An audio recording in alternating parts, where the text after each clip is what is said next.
নমস্কার বন্ধুরা, Indian food চয়েসের রান্নাঘর থেকে সকলকে স্বাগত জানাচ্ছি। আজকে আমি লাঞ্চের থালি পরিবেশন নিয়ে এসেছি আর দুটো রেসিপি নিয়ে এসেছি আপনাদের জন্য। এখানে লাউ ঘন্ট করেছি ইলিশ মাছের মাথা দিয়ে, আর লাউ শাকের নিরামিষ তরকারি, আর মলা মাছের চচ্চড়ি। প্রথমে আমি লাউ শাকের তরকারিটা রান্না করে নিব। এখানে আমি মুসুরির ডালের বড়িগুলো একটু সরষের তেলের মধ্যে ভালো করে নাড়াচাড়া করে ভেজে নিচ্ছি। এই ডালের বড়িগুলো ভাজা হয়ে যাওয়ার পর ওই তেলে আমি একটা শুকনো লঙ্কা আর 1 চামচ কালো জিরে দিয়েছি। আর কোনো মশলা দেব না এই তরকারিতে। এই তরকারিটা কিন্তু খেতে খুবই ভালো আর শরীরের স্বাস্থ্যের জন্য খুবই ভালো। এখানে আমি সব রকম সবজি নিয়েছি, মূলো, গাজর, কোয়াশ, ফুলকপি, বেগুন, আলু, সিম সব দিয়ে এই তরকারিটা রান্না করব। একটু নাড়াচাড়া করে নিয়ে এর মধ্যে 1 চামচ নুন আর 5টা কাঁচা লঙ্কা দিয়ে দিলাম।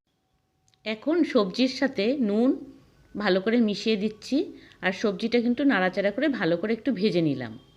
তারপর এখানে লাউ শাকের ডাঁটাগুলো আর সিম একসাথে দিয়ে দিলাম। এবার ওই লাউ শাকের ডাঁটা সিম একসাথে করে একটু ভেজে নিব। তারপর এখানে লাউ পাতাগুলো দিয়ে দিচ্ছি। লাউ পাতাটা দিয়ে আবারও নাড়াচাড়া করে সবজির সাথে একটু ভেজে নিয়ে লাউ পাতাগুলো একটু মজিয়ে নিয়েছি। দেখুন তরকারিটা কিন্তু ভালো করে ভাজা হয়ে গেছে। এখন এর মধ্যে আমি ঝোলের জন্য জল দিচ্ছি। জলের পরিমাণটা কিন্তু একটু বেশি করে দিতে লাগবে, কারণ সবজিগুলো সব সেদ্ধ হতে লাগবে। ঝোলটা ফুটে এসেছে, এবার একটু নাড়াচাড়া করে দিচ্ছি। সবজিগুলো ভালো করে একটু সেদ্ধ করে নিয়ে তারপর এর মধ্যে আমি ডালের বড়িগুলো দিয়ে দিলাম। তারপর তরকারিটা একটু ভালো করে ঘুটে দিতে লাগবে, কারণ কোনো মশলা নেই, সেই জন্য একটু তরকারিটা ভালো করে ঘুটে দিলে তরকারিটা কিন্তু একটু ঘন হবে। দেখুন এই তরকারিটা কিন্তু হয়ে গেছে রান্না। সবজিগুলো সব সেদ্ধ হয়ে গেছে। এখন আমি কড়াইয়ের থেকে নামিয়ে নিচ্ছি। এরকম একটা স্বাস্থ্যকর তরকারি দিয়ে যদি গরম গরম ভাত খাওয়া যায় দুপুরবেলা, তবে কিন্তু শরীরের জন্য খুবই ভালো হবে। খুবই উপকারী একটা তরকারি, আর খেতে কিন্তু ভীষণ ভালো লাগে।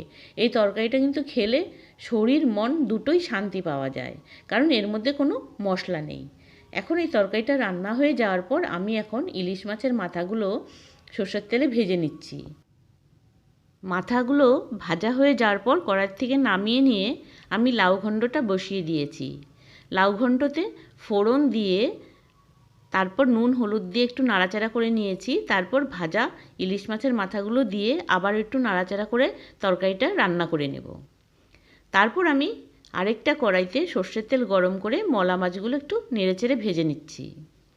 এই মাছগুলো ভাজা হয়ে যাওয়ার পর এর মধ্যে 2টো শুকনো লঙ্কা, 1 চামচ রাঁধুনি, 1 চামচ কালো জিরে ফোড়ন দিয়েছি। ফোড়নটা একটু ভালো করে নেড়েচেড়ে ভেজে নিলাম।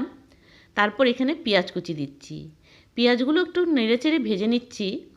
পেঁয়াজটা যখন ভাজা হয়ে যাবে তখন এর মধ্যে সবজি দিচ্ছি। এর মধ্যে বেগুন, আলু, মূলো, সিম সব রকম সবজি দিয়ে এই চচ্চড়িটা রান্না করছি। এই ছোটো মাছের চচ্চড়িতে এইরকম সবজি থাকলে খেতে কিন্তু খুবই ভালো লাগে। তারপর এখানে টমেটো কুচি দিয়ে দিলাম, আর এখানে 5টা কাঁচা লঙ্কা দিচ্ছি। আর এখানে আমি একটা লঙ্কা দিচ্ছি। এই লঙ্কাটার নাম হলো ভূত জলোকিয়া। এই লঙ্কাটাতে কিন্তু প্রচণ্ড ঝাল হয়। লঙ্কাটা ঠিক দেখতে এই রকম হয়, একটু দেখুন, ঠিক এরকম লঙ্কাটা হয়। এর নাম হলো ভূত জলোকিয়া। ঝাল হয় খুব লঙ্কাটা, সেই জন্য একটু অল্প দিয়েছি, কিন্তু তরকারি রান্না করলে কিন্তু অন্যরকম একটু স্বাদ হয়। এই লঙ্কাটা দেওয়ার পর আমি তেলের সাথে সব রকম সবজিগুলো একটু নেড়েচেড়ে মিশিয়ে দিচ্ছি। তারপর এর মধ্যে স্বাদ অনুযায়ী 1 চামচ নুন, 1 চামচ হলুদের গুঁড়ো, 1 চামচ জিরের গুঁড়ো দিয়ে এই চচ্চড়িটা রান্না করব। আর বিশেষ কোনো মশলা আমি দেব না। এই চচ্চড়িটা হলো ভাজা চচ্চড়ি। এর মধ্যে কোনো জল দিব না বা কোনো ঢাকনা দিয়ে ঢাকবো না, কারণ ঢাকনা দিয়ে ঢাকলে এই চচ্চড়িটার সবজিগুলো কিন্তু খুব গলে যাবে।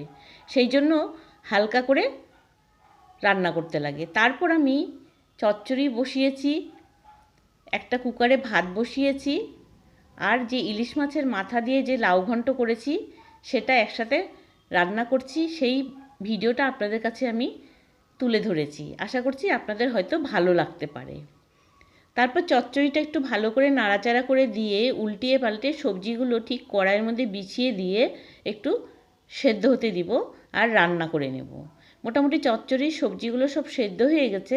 এখন এর মধ্যে ভাজা করা মাছগুলো দিয়ে দিচ্ছি। এবার মাছ দিয়ে এই তরকারিটা একটু ভালো করে নাড়াচাড়া করে ভেজে নিব। দেখুন সবজিগুলো কিন্তু একদম গলতে দিব না, ঠিক ঝরঝরাভাবে রাখতে লাগবে সবজিগুলো। এরকম থাকলে এই ভাজা চচ্চড়িটা খেতে কিন্তু অন্যরকম একটু স্বাদ হয়। মোটামুটি আমার এই রান্নাটা হয়ে এসছে। এখন আমি নামানোর আগে ধনেপাতা কুচি দিয়ে দিচ্ছি। ধনেপাতাটা দিয়ে আর একটু সময় নাড়াচাড়া করে এই চচ্চড়িটা নামিয়ে ফেলবো। এরকম চচ্চড়ি দিয়ে ডালের সাথে খেতে কিন্তু খুব ভালো লাগে, বা খালি ভাতের সাথে মেখে খেলেও খুব ভালো লাগে। আমি সব সময় কিন্তু এইরকমভাবে চচ্চড়ি রান্না করে থাকি। আশা করছি আপনাদের হয়তো এই রেসিপিটা ভালো লেগেছে।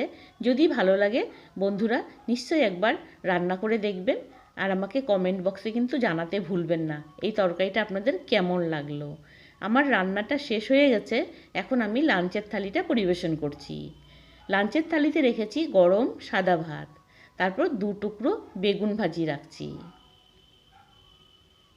তারপর আমি বেগুন ভাজি রাখার পর এর মধ্যে যে আমি লাউ ঘন্ট করেছিলাম ইলিশ মাছের মাথা দিয়ে, সেই লাউ ঘন্টটা পরিবেশন করলাম। লাউ ঘন্টটা কিন্তু খেতে ভীষণ ভালো হয়েছিল। আপনারা এইভাবে একটু লাউ ঘন্ট রান্না করে দেখবেন, ইলিশ মাছের মাথা দিয়ে খুব ভালো লাগবে। তারপর আমি লাউ পাতার শাকের ঝোলে নিরামিষ তরকারিটা পরিবেশন করলাম। তারপর আমি সেই চচ্চড়িটা যে রান্না করেছিলাম সেই চচ্চড়িটাও পরিবেশন করলাম। চচ্চড়িটা কিন্তু খেতে দুর্দান্ত স্বাদের হয়েছিল। মূলো আর ধনেপাতা দেওয়ার জন্য একটা দারুণ সুন্দর একটা সেন্ট বেরিয়েছিল। খেতে কিন্তু খুব ভালো লেগেছে। আশা করছি আমার এই লাঞ্চের থালির পরিবেশন আপনাদের ভালো লেগেছে। যদি ভালো লেগে থাকে নতুন বন্ধুদের কাছে অনুরোধ করছি চ্যানেলটিকে সাবস্ক্রাইব করার জন্য। ধন্যবাদ বন্ধুরা এই সম্পূর্ণ ভিডিওটা দেখার জন্য আর এতক্ষণ সময় আমার সাথে থাকার জন্য।